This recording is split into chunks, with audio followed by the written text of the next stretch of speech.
Hello दोस्तों, कैसे हैं आप लोग। मैं कार्तिक सोनी आप सभी का अपने यूट्यूब चैनल अल्फ़ा क्लासेस पर स्वागत करता हूं।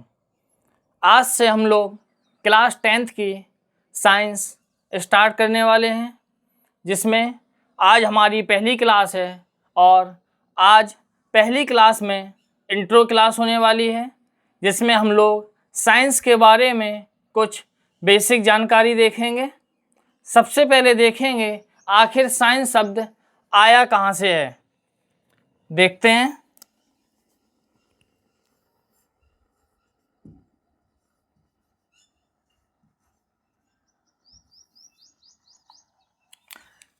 पहले कुछ लिखेंगे, फिर उसके बारे में समझते हैं।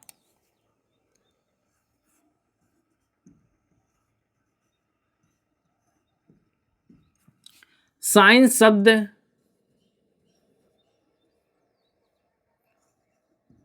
लैटिन भाषा के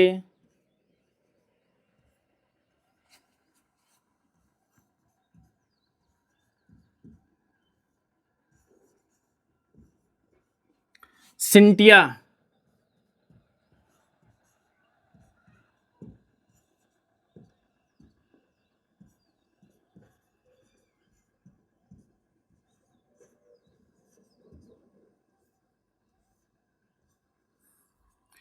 सिंटिया से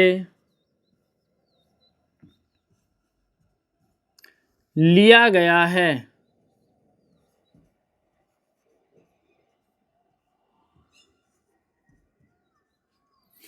जिसका अर्थ होता है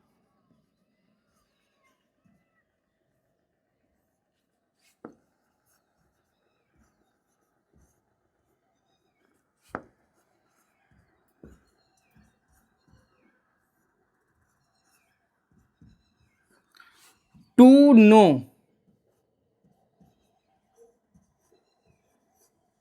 अर्थात जानना।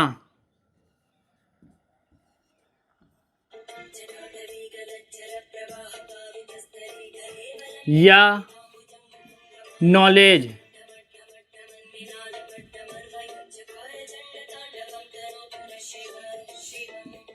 अर्थात ज्ञान। आखिर जो हमारा साइंस शब्द है ये हमारा लैटिन भाषा के सिंटिया शब्द से आया है। लैटिन भाषा के सिंटिया शब्द से आया है और जिसका अर्थ होता है टू नो, यानी जानना, या नॉलेज यानी ज्ञान।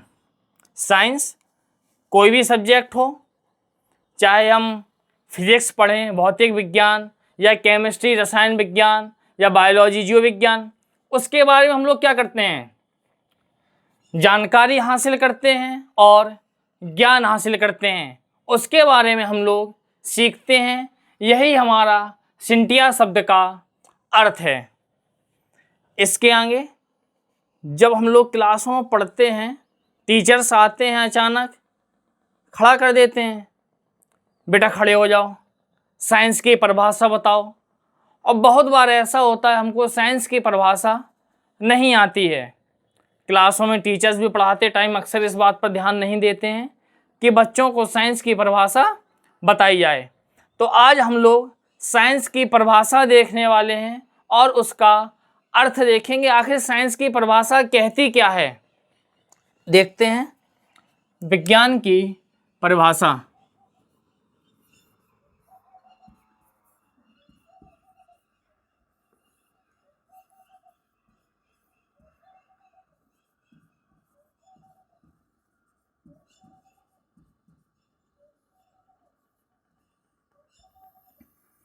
लिखेंगे इसमें, फिर समझते हैं।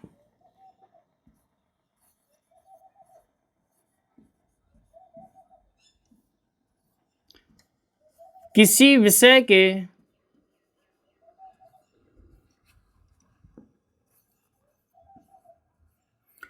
सुव्यवस्थित,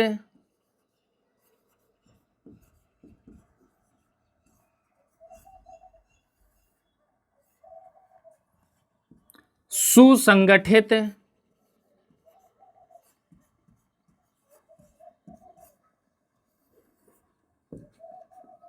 एवं क्रमबद्ध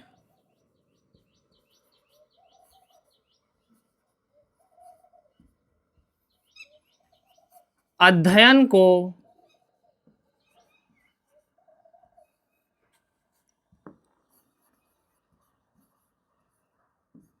विज्ञान कहते हैं।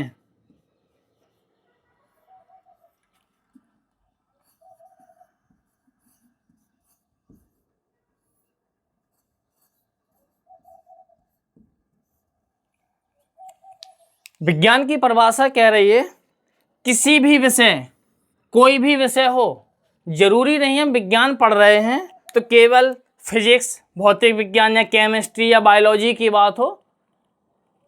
हम लोग सोशल साइंस भी तो पढ़ते हैं, लड़कियां होम साइंस भी तो पढ़ती हैं, वो भी तो एक साइंस है। तो वही विज्ञान की परिभाषा कह रही है कि कोई भी विषय हो, बस उसका जो अध्ययन होना चाहिए वो सुव्यवस्थित, एक व्यवस्था के तहत होना चाहिए, एकदम व्यवस्थित। क्लास में टीचर्स आते हैं, व्यवस्थित उसकी क्लास चलती है, व्यवस्थित हम लोगों को हर चीज की जानकारी दी जाती है। सुसंगठित, एकदम संगठित होकर के, मतलब यदि हमने कोई चीज पढ़ी है, आगे कोई चीज पढ़ने जा रहे हैं तो उसको एक दूसरे से ऐड करके पढ़ें। ऐड करके पढ़ते भी हैं, यानी आज हमने पहला चैप्टर पढ़ा, अगर हम अगला चैप्टर पढ़ रहे हैं तो पहले चैप्टर से उसको रिलेट करके पढ़ेंगे। यही हमारा क्या है, सुसंगठित एवं क्रमबद्ध। यानी अगर किसी भी चीज को पढ़ना है तो एकदम उसको क्रम से पढ़ते हैं। पहले पहला चैप्टर, फिर दूसरा चैप्टर, फिर तीसरा चैप्टर। ऐसा तो है नहीं कि पहले हमने पहला चैप्टर पढ़ा, फिर जा करके पांचवा चैप्टर पढ़ लिया, फिर तीसरा चैप्टर पढ़ लिया, तो ऐसा तो है नहीं। हम उस किसी भी विषय का जब अध्ययन करते हैं तो एकदम व्यवस्था के तहत करते हैं, संगठन के तहत करते हैं और क्रमबद्ध करते हैं। और उसके बाद हमें उस विषय से जो ज्ञान प्राप्त होता है, जो नॉलेज प्राप्त होती है, वही हमारा क्या है, विज्ञान है। और वही हमारी विज्ञान की परिभाषा कह रही है।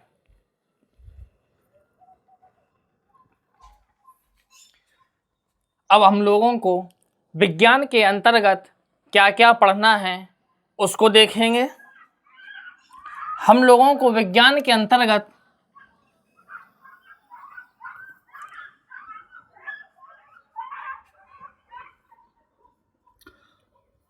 एक पार्ट है हमारा भौतिक विज्ञान।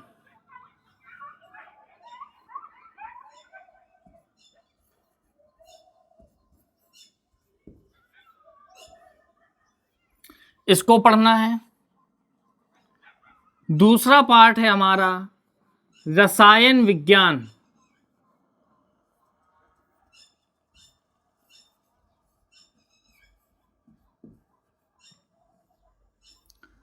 रसायन विज्ञान को पढ़ना है।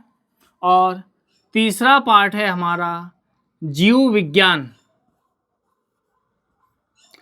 इसको पढ़ना है। जीव विज्ञान के अंतर्गत हम लोगों को जंतु विज्ञान के बारे में पढ़ना है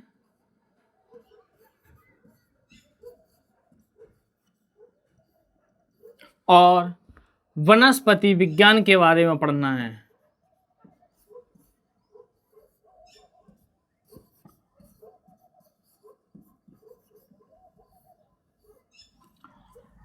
हम लोगों की जो साइंस की बुक है क्लास 10th की, उसमें हम लोगों को भौतिक विज्ञान पढ़ना है, रसायन विज्ञान पढ़ना है और जीव विज्ञान। जीव विज्ञान में हम लोग जंतु विज्ञान के बारे में पढ़ेंगे और वनस्पति विज्ञान के बारे में पढ़ेंगे।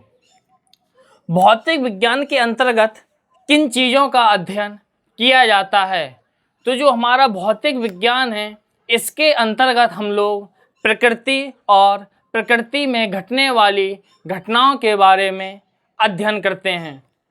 रसायन विज्ञान, इसके अंतर्गत हम लोग पदार्थ और पदार्थ के लक्षणों का अध्ययन करते हैं। जंतु विज्ञान में हम लोग जीव और जंतुओं के बारे में अध्ययन करते हैं और वनस्पति विज्ञान के अंतर्गत हम लोग पेड़ पौधों के बारे में अध्ययन करते हैं। अब इसके बाद हम लोग जानेंगे कि आखिर भौतिक विज्ञान के जनक कौन हैं, रसायन विज्ञान के जनक कौन हैं और जीव विज्ञान के जनक कौन हैं, जंतु विज्ञान के जनक कौन हैं, वनस्पति विज्ञान के जनक कौन हैं। ये बहुत छोटी छोटी बातें हैं, लेकिन फिर भी अक्सर स्टूडेंट्स को पता नहीं होती हैं, यूँ कहें क्लास में पढ़ाई नहीं जाती हैं।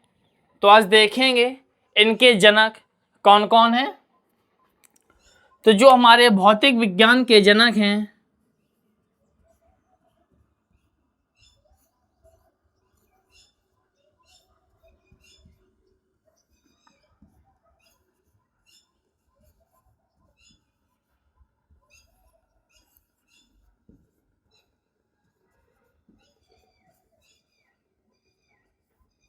भौतिक विज्ञान के जनक हैं सर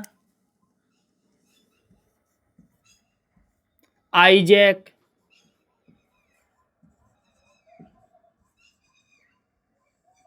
न्यूटन।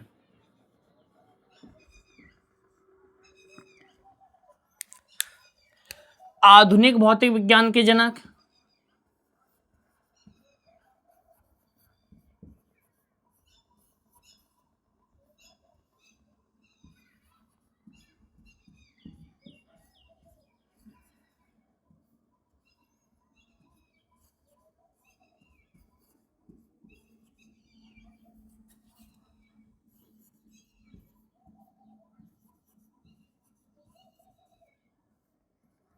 आधुनिक भौतिक विज्ञान के जनक हैं गैलीलियो,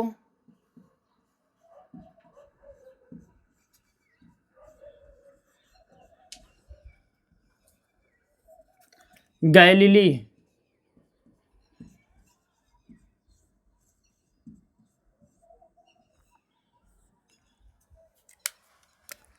रसायन विज्ञान के जनक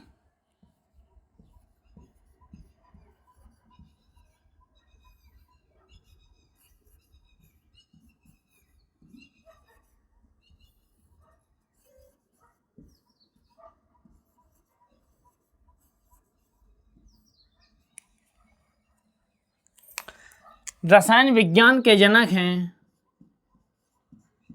एंटोनी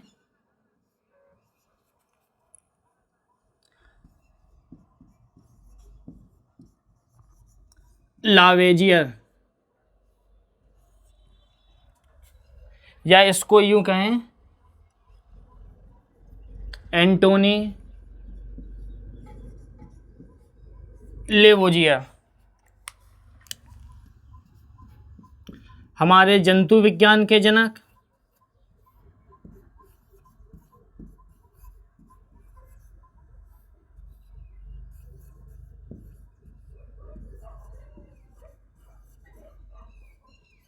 जंतु विज्ञान के जनक हैं अरस्तु,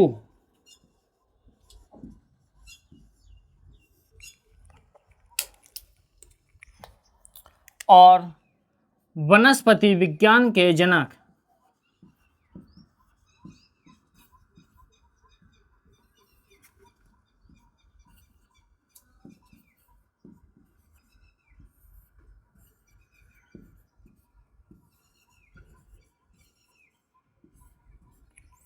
वनस्पति विज्ञान के जनक हैं थियोफ्रेस्टस,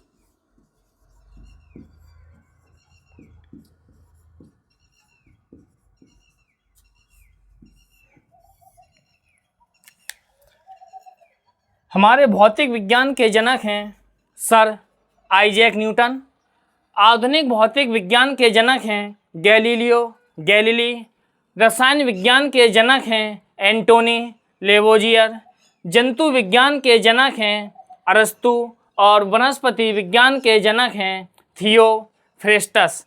अब यहाँ पर एक बात सोचने वाली है कि जब हमारे भौतिक विज्ञान के जनक सर आइजैक न्यूटन हैं, तो आखिर गैलीलियो गैलीली को आधुनिक भौतिक विज्ञान का या आधुनिक भौतिकी का जनक क्यों कहा गया? सोचने वाली बात है। कि जब पहले से एक जनक उनके मौजूद हैं तो गैलीलियो गैलीली को आखिर आधुनिक भौतिकी का जनक क्यों कहा गया? तो सभी लोग जानते हैं गैलीलियो गैलीली ने दूरबीन की खोज की थी। पहले हमारा जो भौतिक विज्ञान, जो हमारी प्राकृतिक घटनाएं थीं, ये हमारे पृथ्वी के केवल आसपास तक ही सीमित थीं। लेकिन जब गैलीलियो गैलीली ने दूरबीन का आविष्कार किया तो जो हमारा भौतिक विज्ञान का क्षेत्र है वो बढ़कर के पूरे और उसका क्षेत्र और दायरा बढ़ गया। इसलिए गैलीलियो गैलीली को आधुनिक भौतिकी का जनक कहा जाता है। आज के लिए इतना ही। कल से हम लोग क्लास 10th की भौतिक विज्ञान यानी फिजिक्स स्टार्ट करेंगे। कल फिजिक्स की पहली क्लास होगी।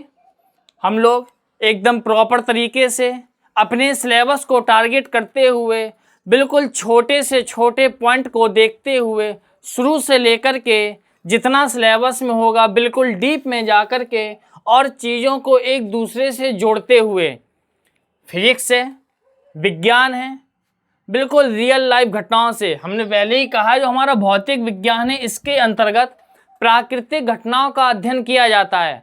और प्राकृतिक घटनाएं कोई दूसरी तो है नहीं, वही घटना है जो हमारे आसपास घट रही हैं।